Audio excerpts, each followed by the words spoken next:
বাস্তব জীবনের ভিড়ে একটু শান্তির খোঁজ, মনের প্রশান্তি এবং সম্প্রীতির বার্তা নিয়ে রবীন্দ্র সদন কমপ্লেক্সে আয়োজিত হলো এক বিশেষ মেডিটেশন সেশন।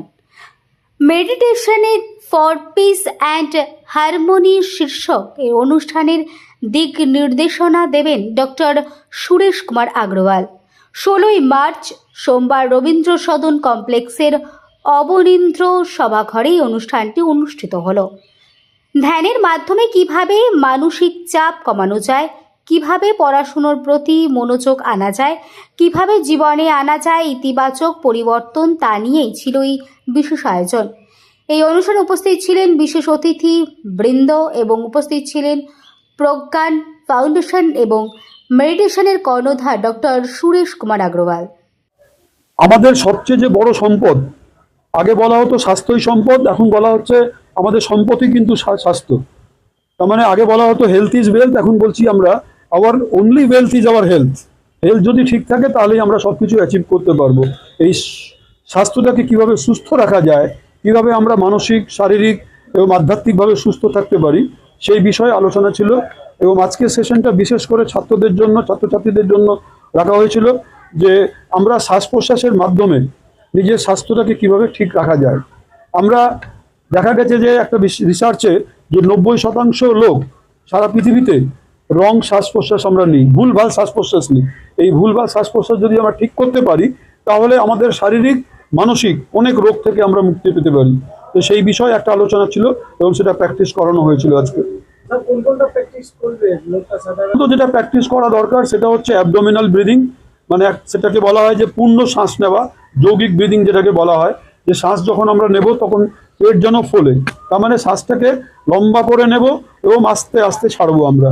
লং ইনহেলেশন এবং লং এক্সহেলেশন, লম্বাভাবে নেওয়া, লম্বাভাবে ছাড়া। এই শ্বাস প্রশ্বাস যদি আমরা প্র্যাকটিস করি প্রতিদিন অন্তত 10 মিনিট সকালে এবং 10 মিনিট সন্ধ্যাবেলা, আমরা দেখবো যে আমাদের স্বাস্থ্য শুধু শারীরিক স্বাস্থ্যই নয়, আমাদের মানসিক স্বাস্থ্যতেও আমরা অনেক উপকার পাবো। আরেকবার তাদেরকে রিমাইন্ড করা, আমরা প্রত্যেকেই জানি স্বাস্থ্য আমাদের মানে সুস্থ থাকা খুবই দরকার, কিন্তু তার সত্ত্বেও আমরা যখন প্রয়োজনে অপ্রয়োজনে আমরা খাওয়া দাওয়া উল্টোপাল্টা করি, আমরা ঘুম ঠিক মতন করি না, আমরা রাগ দেশ করি, এই জিনিসগুলোর উপরে মানে সজগভাবে কন্ট্রোল করা, অ্যাওয়ারনেসের সাথে। আমরা জানি সবাই, কিন্তু জানা থাকলেও মাঝে মাঝে আমাদের এই অ্যাওয়ারনেসটাকে ক্রিয়েট করা, এর উপরে প্রোগ্রাম ছিল। আমি সকল লোককে এই মানে বার্তা দেব যে আপনারা স্বাস্থ্যটাকে ভালো রাখার জন্য স্বাস্থ্যের প্রতি সজাগ হন।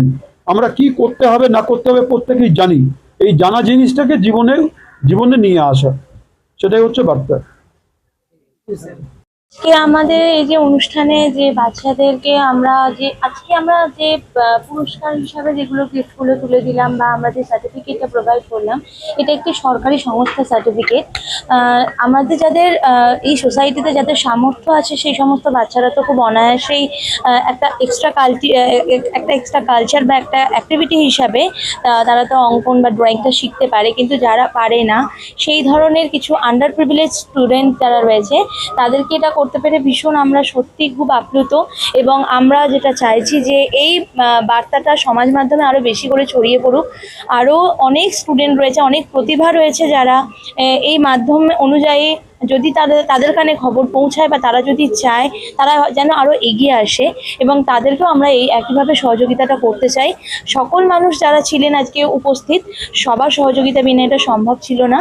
সুতরাং সকলের সহযোগিতাটা আমরা আশা করি এভাবে পাবো এবং আমরা আরও এগিয়ে যাব, আরও অনেক শিশুদেরকে আমরা পাবো তাদেরকে এই ধরনের কালচারাল বিষয়গুলো তাদের মধ্যে ছড়িয়ে দেওয়ার জন্য। কিভাবে আপনাদের সাথে শিশুরা বা গার্জিয়ানরা যোগাযোগ করবে? সেক্ষেত্রে আমাদের যে আজকে অনুষ্ঠানের যিনি কর্তৃ ছিলেন অসীমা দে, তো ওনার সঙ্গে যোগাযোগ করতে পারেন, বা আমাদের যে আশিসবাবু যিনি ছিলেন ওনার কাছেও আপনারা ফোন নাম্বার, বা সব থেকে বড় কথা আমাদের যে ইকুয়ালিটি চ্যারিটেবল ট্রাস্ট রয়েছে, সেই যে আমাদের সংস্থা, সেই সংস্থার সঙ্গে সরাসরি আপনারা যোগাযোগ করতে পারবেন এবং সেখান থেকে আপনারা এই বিষয়গুলোর সঙ্গে আরও বেশি এই বিষয়গুলোর আওতায় আসতে পারবেন। আমাদের আপাতত যে ট্রাস্টের পক্ষ থেকে যে এটা রয়েছে, সংস্থাটা রয়েছে, রয়েছে সেটা আমাদের রয়েছে জয়নগর এরিয়াতে। এটা আমরা চাইছি যে আরও একটু প্রত্যন্ত এরিয়া হলেও আমাদের কোনো অসুবিধা নেই। ইভেন আমরা লক্ষ্মীকান্তপুর, বারুইপুর বা ক্যানিং সাইটের দিকেও আমরা এই ধরনের মানে এই ধরনের সংস্থাগুলোকে আরও একটু ছড়িয়ে নেওয়ার জন্যই চেষ্টা করছি। সুতরাং এক্ষেত্রে এখন সমস্ত এলাকার মানুষরা যদি সচেতন হয়ে যায় তাহলে আমরা হয়তো। আমার নাম সুবর্ণা মণ্ডল লস্কর।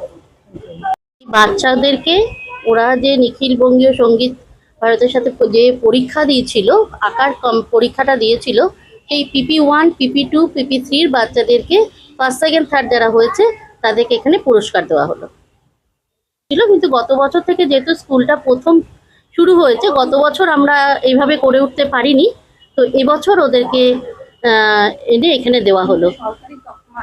এখন আমাদের স্কুলে 48 জন স্টুডেন্ট আছে।